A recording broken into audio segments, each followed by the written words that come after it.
Okay, welcome back from lunch. This is the sleepy session. Please don't doze too loudly. Hi, so this is session 3A around the practicalities of evaluating digital and tech. And I'm hoping there we go, there's us.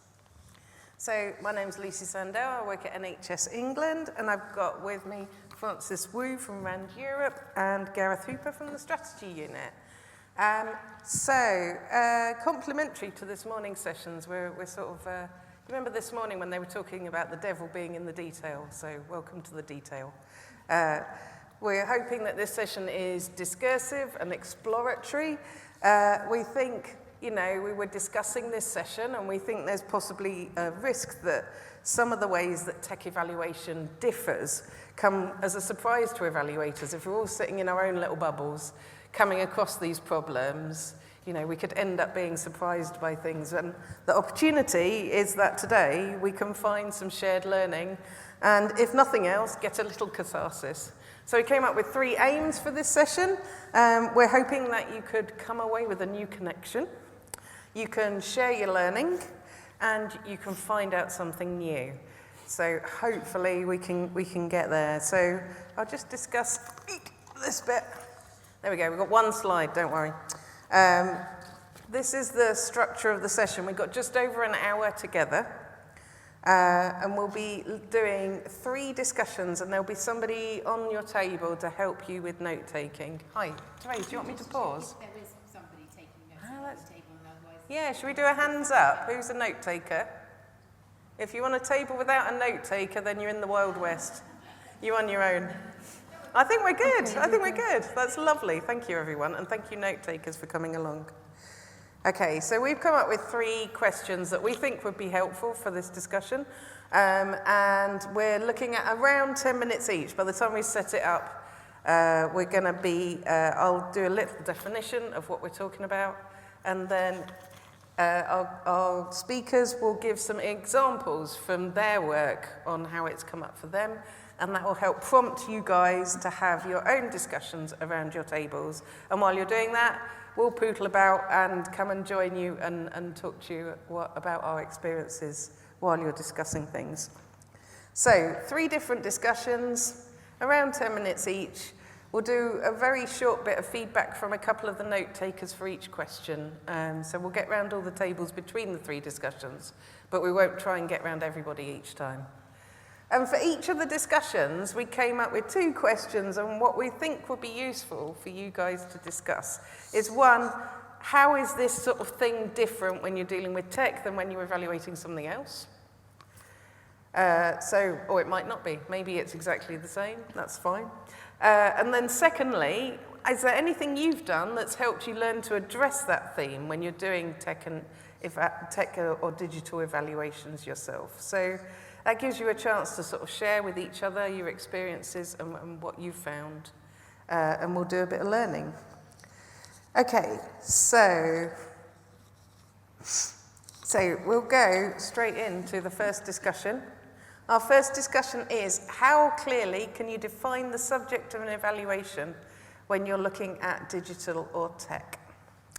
And one of the reasons why we wanted to bring this question to the group is because often you're asked to evaluate a piece of tech, but what you actually need to evaluate is a really complex interaction between the tech and the social elements and the contextual elements and the support package and 3 other things, and trying to identify what the actual intervention is can be really hard. The purpose can be unclear, or it can be shifting. And sometimes the tech's in development, so it isn't actually been defined anyway. So there's all sorts of things there about being able to define the subject, where we think this will provide a good discussion for you all. And I'm going to head to Francis first on this one. Can you give us some examples of how this has come up for you? Sure. And I was going to just say, I guess for me, the way I think about it is how do you define the actual technology or define the actual intervention, which I feel like, making clear what it is that we're actually studying. Yeah. I mean, it sounds a little bit obvious, but it's really important, and I feel like it's been done to really varying degrees. You know, sometimes it's really not clear, you know, what do they actually mean, or what do we actually mean in a piece of like research or a rapid evaluation, right? And yeah, just to say in the context of digital and technology, questions might be, as you suggested, is it actually just the technology? Yeah. Is it also other technologies that might be used within like that specific pathway? And then how about, you know, by whom and how are those technologies then used? Yeah, I mean, I feel it's really important because then we can understand, for example, for a technology, then what are the really the core elements, and what are some of the things that can be more adapted to like local contexts and such. And then we have a better understanding when we think about questions then related to, for example, like implementation or the effectiveness. But if we don't know what it is we're actually studying, it makes it a bit harder. Absolutely, yeah, much harder. Yeah, and just in terms of examples, so DECIDE is a rapid evaluation center focused on tech-enabled remote monitoring.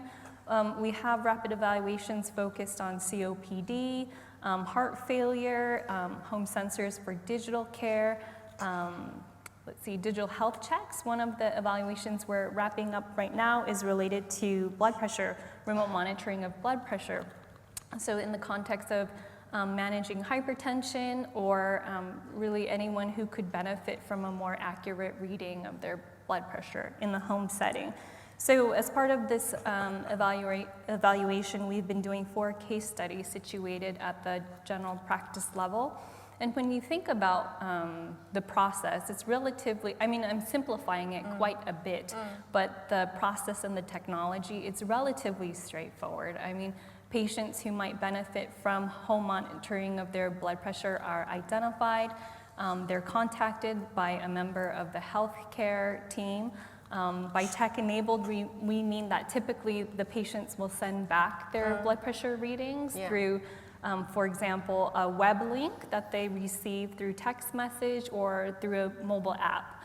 And then the healthcare staff, a member of the healthcare staff then receives it, reviews it, and then does appropriate follow-up. But even within this relatively straightforward process, then, if we think about like the data platforms themselves, you know, some are a lot more simplistic. They're meant to really support communication between the patients and the healthcare team.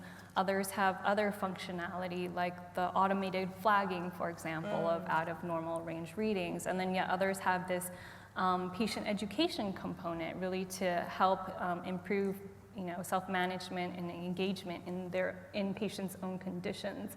So then even thinking about, you know, the technology itself, it varies quite a bit across these case studies and, you know, more generally across tech-enabled remote monitoring of blood pressure. And then you layer on top of that the human component, right? The members of the healthcare team, the patients who use and interact with the technology. Then the questions are really like, how do you define the subject in a way that's meaningful, right? I think that in this morning's session, Fraser spoke about, you know, simplification of things sometimes that we need to, but also that we need to consider and somehow manage, include the complexity. So yeah, I'll stop there. That's brilliant. Thank you very much for starting us off. And Gareth, some examples from yourself.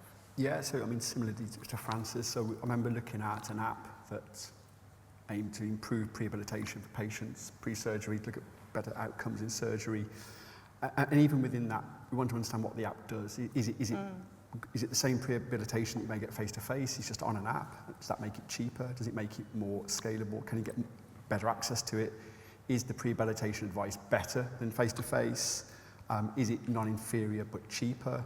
Is it the reminder mechanism that's really effective? So the app reminds someone to do it. Is that the most effective part of the app? So what we want to understand is we want people to have better outcomes following surgery. But what we're not quite sure is what role the prehabilitation reminders versus face-to-face have. So we can almost simplify it and say everybody that had access to the app had a better outcome, but then we've got a huge amount of bias because the people who didn't access the app that had the outcome. So I think how we define it, what we're looking for, what's the magic ingredient that caused something else, we need to try and find that. If the person had personalised care as well with an interactive, non-digital solution, you might not have one thing you're comparing to either. You know, like what was the original intervention? It could have been 100 things depending on what the person needed. Absolutely, yeah. Yeah, okay. Right, so hope we haven't put you off. Hope we've given you some prompts. We're going to set you off about 10 minutes, so we'll come back together at 10 past. So let's think about anything that you've heard here, anything that you can bring to this discussion from your own experience. How clearly can you define the subject of an evaluation when you're looking at digital or tech interventions? Thank you. Right, if we can turn our mics off, we're going to wander around the tables from this point. See, folks? Thank you. I joined in a couple of the discussions. There were some great discussions going on. We're going to do like a little bit of feedback, but just like super briefly so we can do some more of this. So, if we get the note taker from the middle table at the front here, are you all right to just give us a little sense of what your discussion was like? I don't, oh, we haven't got the mics, have we? Go on. Oh, have you got one? Oh, I'm sorry. Yeah, we've missed that bit of the plan. Sorry. Oh, that's lovely. Thank you so much. So we discussed how to define something as evaluation, and one of the first things that came up was, thank you so much. Brilliant. Thank you. Was who defines that subject and what are their priorities, and improving the clarity on that aspect is quite important. And the table agreed that clear criteria for commissioning is something that's been mentioned this morning and continues to be seen as important. Another aspect of clear commissioning is defining the focus. Often evaluation questions are quite broad, or sometimes too narrow, especially when we're trying to do a rapid evaluation. So nailing the balance between that is quite important. Especially we discussed the aspect of missing unintended consequences when the focus is too narrow. For example, Sonia highlighted that sometimes unintended consequences can be even beneficial or positive or more insightful. So making sure that that's included and built into the evaluation can be really good. And then we spend the rest of the time talking about evaluating something that's constantly changing, which is a specific thing to tech often. We had a few examples of previous work where evaluators were involved through multiple stages of project development where tech has been improving and implementation has been adapting during that process. I think we found that it was helpful to have evaluators kind of come along that process for a better, to manage expectations and be kind of open to the fact that questions, the tech, implementation, and the method even can change as technology adapts, and you can end up with something that you did not expect in the beginning. Thank you. That's really sweet. If you could pass the mic to the middle table just behind you. That's fabulous. And we'll just hear a little bit back from you too. Thank you. So we also talked about unintended consequences, and somebody at the table was mentioning the fact that basically everything is around patient flow, and so it's really important in understanding if you're introducing something new, what does that mean to the patient flow? Could there be actually that new bottlenecks are appearing? So sort of thinking about it from that point of view. That brought us on to logic models and how important they are in really thinking through how an intervention in the real world will work and interact with the different services. And two people around the table use something called Tidier tool, is that right? Tidier checklist. Look into it. It seems like it's a really good thing. And I'll leave it there. That's lovely. Thank you so much. All right, I'm going to move us on to the next topic. What is appropriate to evaluate? And just to give you a little overview of why we thought this was a good topic. I think this is probably the only space where you might be asked to evaluate a black box. So you're asked to evaluate it, but no one's going to let you know how it works, how it's coded, what decisions it's making, what basis it's doing its work on. I think that's sort of a very unique thing that's going on in this area of evaluation that you probably won't come across anywhere else. And I think there's some real stuff in this area around, like, patients often don't know this stuff is happening or how it works. So how are you supposed to engage with them or find out how it's working for them if they don't even know it's happening in the first place? You're starting at a massive disadvantage there. So is it appropriate to do evaluation if we can't find out how it's working for the people it's supposed to be working for? And then there's a whole area around like just generally, how much effort should public money put in to prove that profitable enterprises are worth using? If it was a drug, that development cost would be taken on by those, you know, and then it would come to us at that point. And there's a discussion to be had there around what's appropriate. So I'll go to our two speakers for some of your experiences. And Gareth, we're starting with you this time round.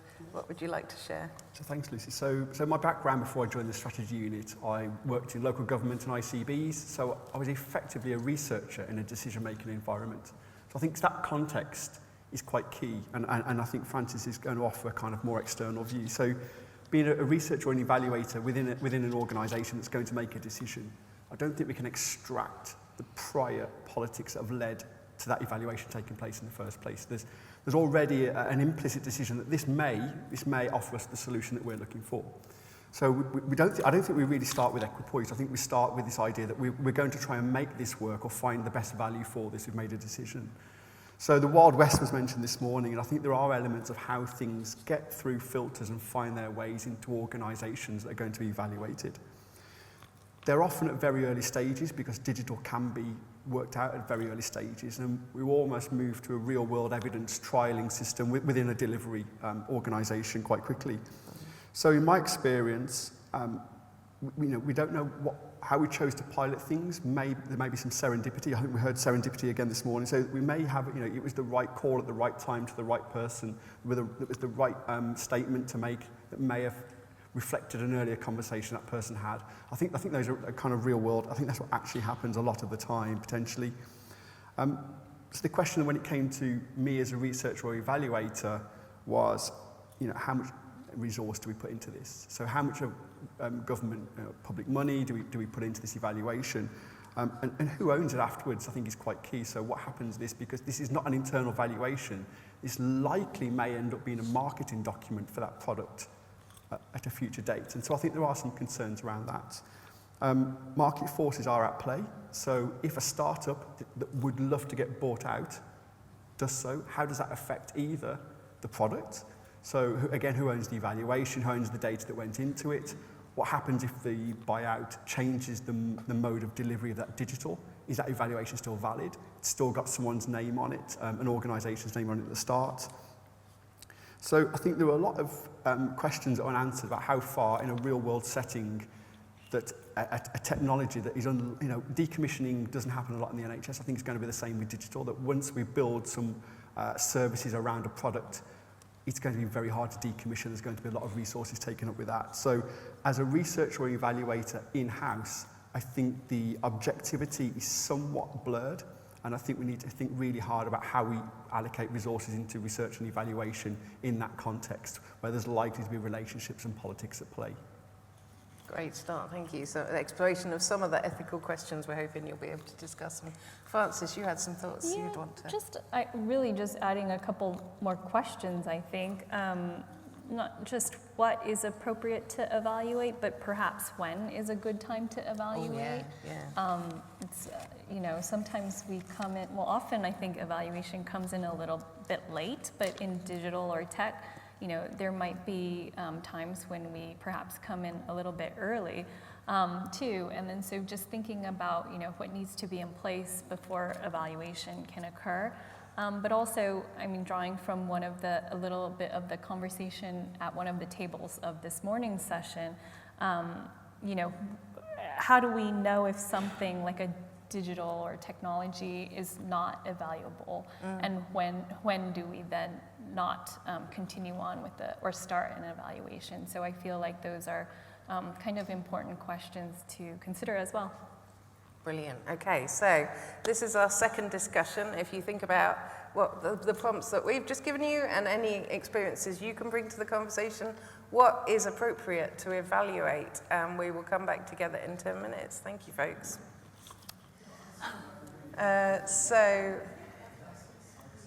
You've got the roving mic. Can you pass it to the table at the back there? There we go. That's lovely. Thank you. Give us a little bit of summary of what came up on your table. Can you hear me? Yes. Yeah, there we go. We had a really interesting conversation. We got down to cybersecurity at the very, very end, just as it was getting interesting.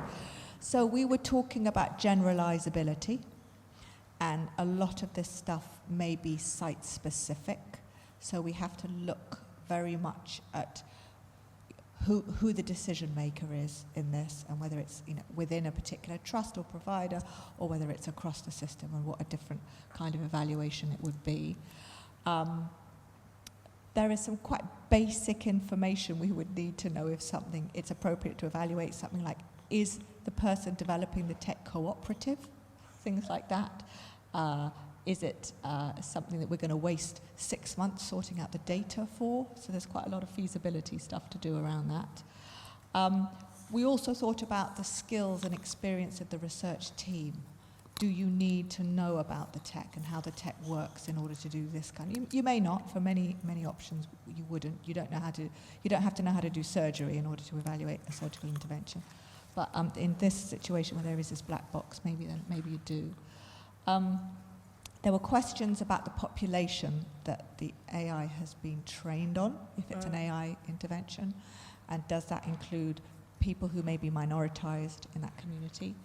And so is it relevant to your patient group?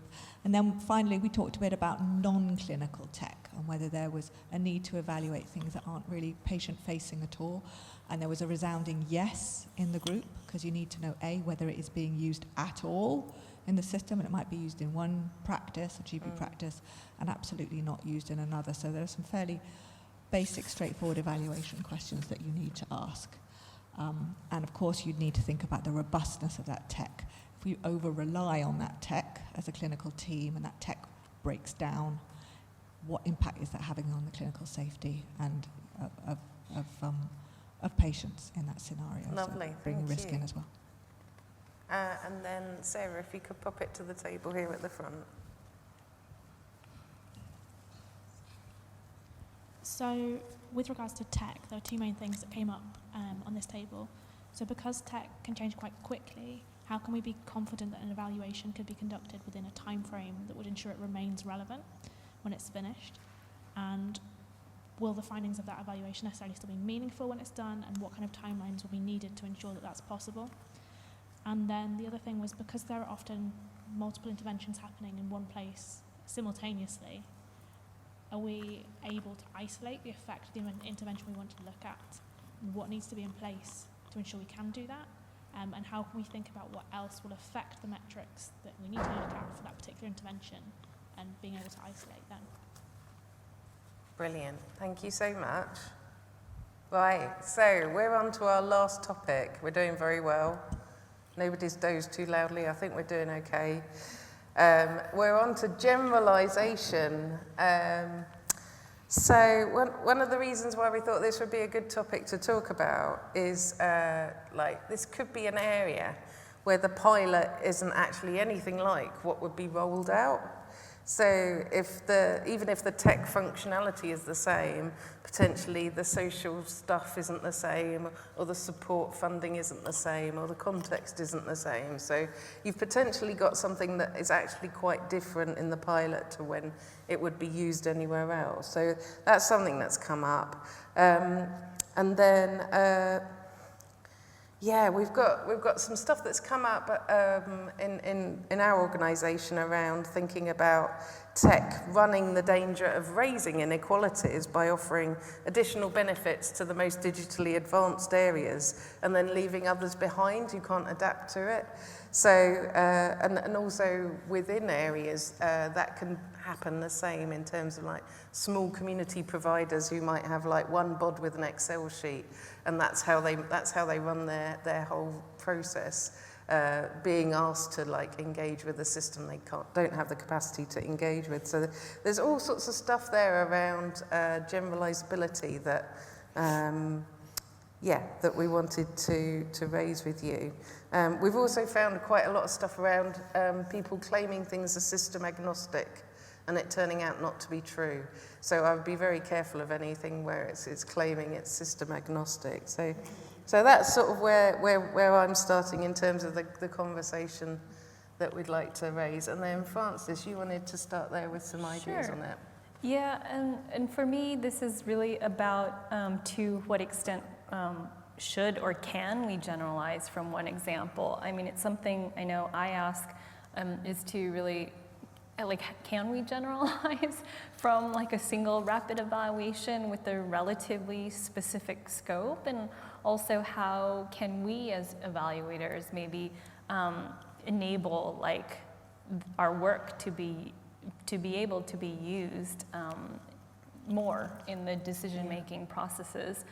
I guess just a couple of points to say. So for DECIDE, I think grounding rapid evaluation in some kind of like theory or conceptual framework is really important. In DECIDE, we draw on the NAS framework. So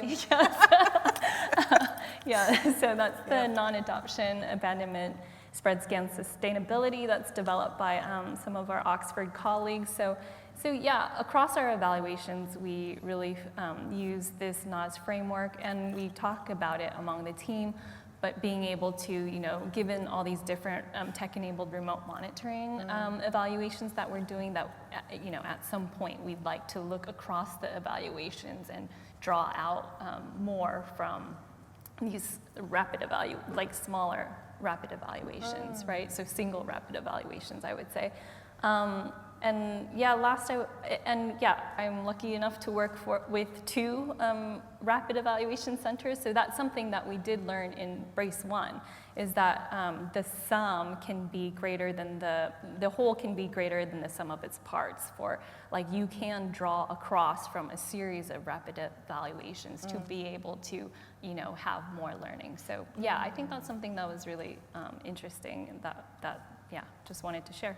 That's a great start. And Gareth, you wanted to share some examples too? Yeah, I just wanted to add, Frances is, this is her expert area, and it's really sort of useful to hear her experiences on that one. I think I just looked at when we looked at the NICE early value assessment for virtual wards, and even in that document they talked about the difficulty in modelling the economic evidence because of the different features in the tech having different effects in subpopulation. So even in a non-rapid environment where you've got resources to evaluate, it's still difficult to do that. So I think there's just cautions in how we generalise here. And I guess the other point that I think about here is when we move to implementation, what might that look like? How do we have an audience in organisations that can interpret the type of evidence we're going to provide them?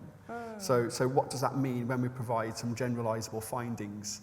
How do we help that interpretation? And I think one of the areas, just as an advocate of this kind of approach, sitting around a table with different stakeholders, is how can we help the generalisation from quite rapid evaluations in something that's quite technical? How can we sort of help that process move a little bit further and just try and push that towards understanding of that evidence? Brilliant. Okay, so hopefully that's set you off on your way for your last discussion. To what extent should we generalise from one example? And again, we'll come around the tables a bit and join in the conversation. Yeah, thank you so much. Yeah, so clearly having way too much fun in that discussion. We nearly went over. So let's bring that back together. Are we all right to get some feedback from yourself at the back there? Is that working? I can't hear anything yet. The roving mic. Brilliant. Thank you. We had a really interesting conversation, quite wide-ranging, so I'll just capture a couple of points.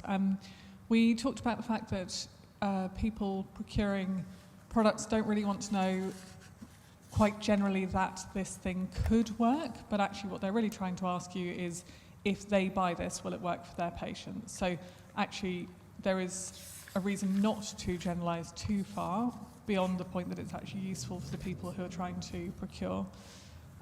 We talked a lot about how the importance of embedding kind of PPIE and EDI approaches from the start, even where it's not obvious that you should, and perhaps where you've been hearing from patients or carers that they don't interact with the tech and don't feel like they'll have a lot to say, and actually that can give some really valuable findings about who's not being identified, who isn't engaging with the product, or what they do and don't understand about tech and how it's being used. And then finally, we also talked about the fact that, coming back to the feasibility question earlier, that we can't evaluate if you have too many unknowns, and particularly around kind of black box solutions. If you're not able to map the process, if you don't know who's using it, how they're using it, if you don't understand patient characteristics, those sorts of things, maybe one or two of those you might still be able to evaluate, but actually if you don't understand a lot of those things, then it's virtually impossible to evaluate. So those are our main points. That's lovely, thank you. And are you all right to pass the mic over to the front table over here? And oh, thank you, that's very sweet. Go team. So we also had a really wide-ranging discussion and covered a lot of similar themes to the other tables. So a few key areas we covered. Firstly, we talked about the challenge of generalizing across different contexts, and particularly talked about different patient populations and different NHS structures, and the different abilities of those systems or organizations to either adapt or to adopt intervention. And then we discussed different cultural attitudes and characteristics of different patient populations. So, for example, considering patients' exposure to or attitudes to technology and how that might be different based on like where they live, whether that's urban or rural, or previous experience. And we had two really interesting kind of case study examples. The first was a tool used in VR and AR technologies to identify patients to support patients with chronic pain and encourage them to be more mobile. But for that particular study, there was kind of ethical limitations in terms of the patient population that was used for that study. So those patients didn't actually have chronic pain, which then obviously brings up a hiccup later down the line when you're considering how to scale the findings across patients who do have chronic pain. Another example was a diagnostic tool for identifying skin cancer. We learned that for that particular study, the model was trained on a sample of patients who had lighter skin, so obviously throws up challenges when considering the diversity of different patients with different skin tones. And then we kind of landed on a bit of a recommendation towards the end about opportunities in medical literature and education and training to better inform about how different conditions might manifest in different patients with different backgrounds. So a very wide-ranging discussion. Yeah, brilliant. Thank you. That's a great summary. Okay, so thank you. Hello. Do you want to go on? Sorry, I couldn't catch your eye at the right point, but you go for it. Thank you. Thank you very much, Manny. So one of the things that we landed on pretty quickly was the idea that if you should only generalize from an evaluation if your intention at the start was to make those findings generalizable. And that gets you in quite a knotty space when it comes to thinking about whether it is an evaluation or whether it's research, because according to the HRA tick boxes, you're now doing research. So there's a certain sort of a complexity to work through there when thinking about at the start whether you want to generalize. And I think in the most part in an evaluation context, you shouldn't be trying to generalize. That's not to say that there aren't things that can be useful and that there are potentially opportunities for transferable learning from one evaluation to another. And so that moves us more from thinking about the generalizability of a piece of work towards thinking about opportunities for knowledge synthesis and synthesis learning across different evaluations. And that can sometimes be quite difficult when the evaluation landscape is quite chaotic, it's siloed, it's fragmented, things don't necessarily see the light of day, and therefore how are you supposed to know if you can learn from something if you don't know it exists or what was found? So really moving towards the idea of knowledge synthesis and better mechanisms for collective learning and awareness of what's been going on. And that was as far as we got. Thank you for adding that. Thank you. Okay, I'm going to end the session with an impromptu straw poll. We gave you 3 aims at the beginning, so raise your hand if you found out something new. Oh, that's not bad, is it? That will do. Raise your hand if you managed to share something you already knew. Hey, excellent. And lastly, raise your hand if you've come away with a new connection. Oh, well done, everyone. Shout out to the introverts, it's not your fault. So I'd like to thank you all. You've been a very lively and delightful discursive group. Thank you so much for the time and effort you've taken this afternoon. I'd like to especially thank the note takers, especially the ones who didn't know they were supposed to be speaking into a microphone. Thank you for coming around to that. And I'd very much like to thank our 2 speakers. So we have Gareth Hooper and Francis Wu. Thank you very much, everybody.